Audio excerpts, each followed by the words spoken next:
Assalamualaikum warahmatullahi wabarakatuh. Pada kesempatan kali ini, kami akan membahas tentang hubungan internal dan komunikasi karyawan. Langsung aja yuk ke pembahasan. Kenapa sih hubungan internal itu penting?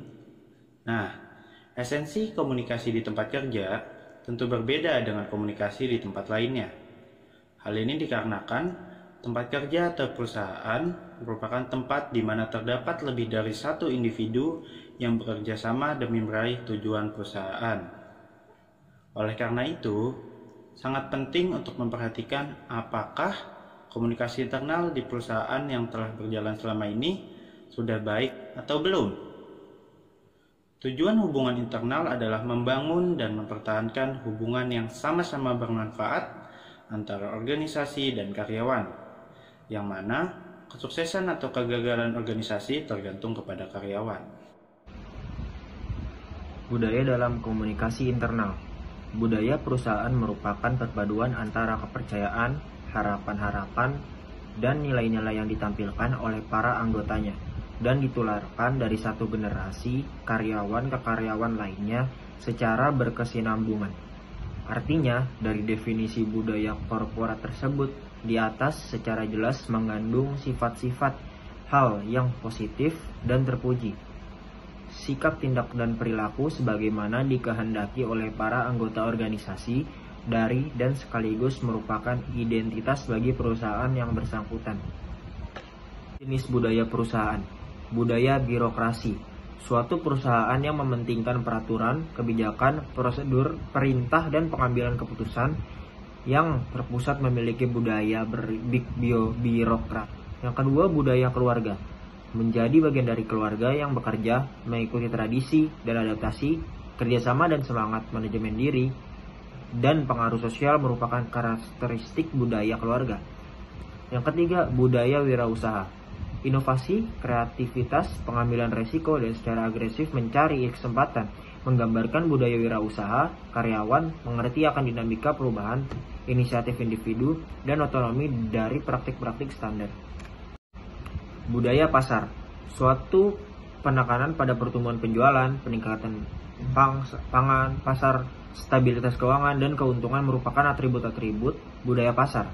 Menurut Cameron and Quinn, Handy dalam Armstrong 2003 yang diterjemahkan oleh Sudarmanto 2009 mengemukakan 4 tipe budaya perusahaan. Tipe budaya perusahaan menurut Cameron and Quinn, Handy dalam Armstrong 2003 diantaranya yaitu budaya kekuasaan, merupakan sumber kekuatan inti yang menonjolkan kontrol. Ada beberapa peraturan, prosedur, dan atmosfer kompetitif berorientasi pada kekuatan dan politis. Budaya peran, role culture. Pekerjaan dikontrol oleh prosedur dan peraturan. Peran atau deskripsi jabatan adalah lebih penting daripada orang mengisi jabatan tersebut. Budaya pendukung, support culture. Tujuannya bersama-sama membawa orang yang tepat dan membiarkan mereka melakukan tugas. Pengaruhnya lebih didasarkan pada kekuatan ahli daripada kekuatan posisi atau pribadi. Budaya orang, people culture. Individu adalah titik utama. Perusahaan hanya ada untuk melayani individu yang ada dalam perusahaan. Selanjutnya, kita masuk ke peraturan. Mengacu pada teori McGrath tahun 2003, efektivitas komunikasi internal dinilai dengan 1. Komunikasi dua arah, 2. Kemampuan interpersonal, 3. Kesadaran dan budaya risiko, 4. Kejelasan pesan atau informasi, 5. Frekuensi pesan atau informasi, 6. Pembelajaran berkala, 7. Tata kelola pengelolaan risiko, 8. Struktur komunikasi internal, 9. Pengetahuan manajemen, ke-10. Kekuatan leadership. Efektivitas komunikasi internal yang telah disebutkan sebelumnya adalah menyangkut pengelolaan risiko dan keberlangsungan usaha dalam suatu perusahaan, yaitu bagaimana caranya dengan komunikasi internal yang efektif akan meminimalkan risiko yang terjadi, serta merespon seberapa cepat atau sigap perusahaan untuk mengembalikan keadaan seperti semula ketika terjadi kendala dalam aktivitas perusahaan. Konteks bisnis. Untuk itu, Untuk itu kita mengutip saja penjelasan pakar komunikasi bisnis. Mendefinisikan komunikasi bisnis sebagai pertukaran gagasan, pendapat, informasi, instruksi, dan sebagainya yang memiliki tujuan tertentu yang disajikan secara personal atau impersonal. Adapun bentuk komunikasi bisnis yang dilangsungkan pada umumnya bisa dikategorikan seperti berikut ini. 1. Komunikasi dari atasan pada bawahan, yang merupakan penyampaian pesan dari orang yang dalam hierarki organisasi lebih tinggi pada orang yang menjadi bawahannya. Biasanya komunikasi seperti ini bersifat instruksi atau perintah. Yang kedua, komunikasi dari bawahan pada atasan, merupakan kebalikan dari komunikasi dari atasan pada bawahan.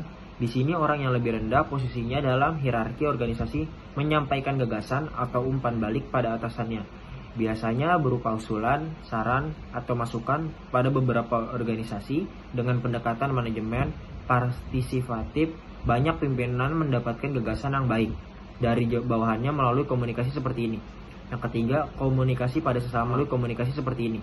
Yang ketiga, komunikasi pada sesama, yang merupakan proses komunikasi yang berlangsung di antara orang yang sama.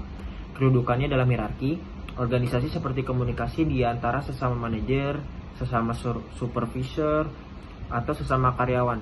Komunikasi seperti ini biasanya berlangsung dalam bentuk koordinasi, misalnya antara bagian keuangan dan bagian sumber daya manusia. Berkomunikasi secara internal.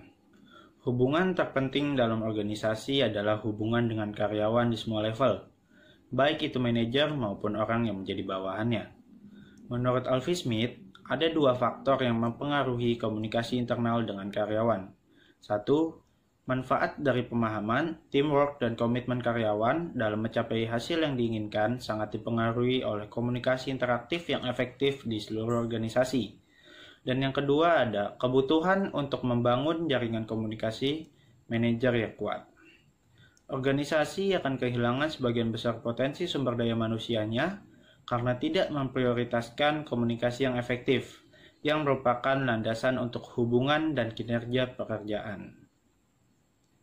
Komunikasi karyawan yang ideal dicirikan dengan 7 kondisi. 1. Keyakinan dan kepercayaan karyawan dengan atasan maupun sebaliknya. 2. Informasi yang terbuka ke atas, bawah, dan samping di dalam organisasi. 3. Status dan partisipasi yang memuaskan untuk semua. 4. Kontinuitas kerja tanpa perselisihan. 5. Lingkungan yang sehat dan aman. 6. Keberhasilan usaha. 7. Optimisme tentang masa depan. Biasanya komunikasi internal dilakukan dengan cara 1. Rapat. Rapat biasanya merupakan agenda rutin dalam sebuah organisasi. Rapat biasanya membahas berbagai hal mulai dari target, pencapaian, hingga hambatan. 2. Diskusi. Diskusi biasanya dilakukan untuk memecahkan masalah. 3. Obrolan informal. Biasanya membahas hal-hal pribadi antar individu. 4. Pertemuan rutin atau gathering.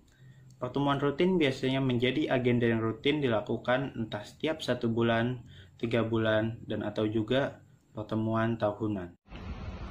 Kebijakan personalia, landasan hubungan karyawan yang baik, kebijakan dan praktik komunikasi. Employee Relationship Management merupakan proses merangkul seluruh karyawan dari semua bagian dan tingkatan perusahaan untuk bisa mewujudkan tujuan dari sebuah perusahaan. Salah satu, mempertahankan hubungan produktif karyawan dalam suatu perusahaan. Salah satu komponen besar Employee Relationship Management adalah komunikasi organisasi yang efektif. Ini mengarah pada membangun kepercayaan dan loyalitas karyawan. Komunikasi dan relasi yang dikelola mengacu kepada terciptanya hubungan timbal balik yang saling menguntungkan antara perusahaan dengan karyawan. Cara membangun hubungan baik karyawan. 1. Dengarkan cerita karyawan. 2. Posisikan diri dengan bijak. Perbedaan pendapat adalah hal lumrah yang bisa terjadi kapan saja di dalam sebuah organisasi. Alangkah baiknya jika personalia memposisikan diri sebagai pihak yang terlibat. Hal ini agar Anda atau siapapun yang mencari jalan keluar mendapatkan sudut pandang yang lebih baik. Yang ketiga, berlaku adil pada semua orang. Ciptakanlah lingkungan kerja yang benar-benar memungkinkan semua karyawan untuk berpartisipasi dan berkembang dengan cara tidak membeda-bedakan karyawan. Yang keempat, terbuka dan percaya pada karyawan. sangat penting untuk berkomunikasi secara terbuka dan jujur kepada karyawan. Yang kelima, hindari menegur di depan banyak orang.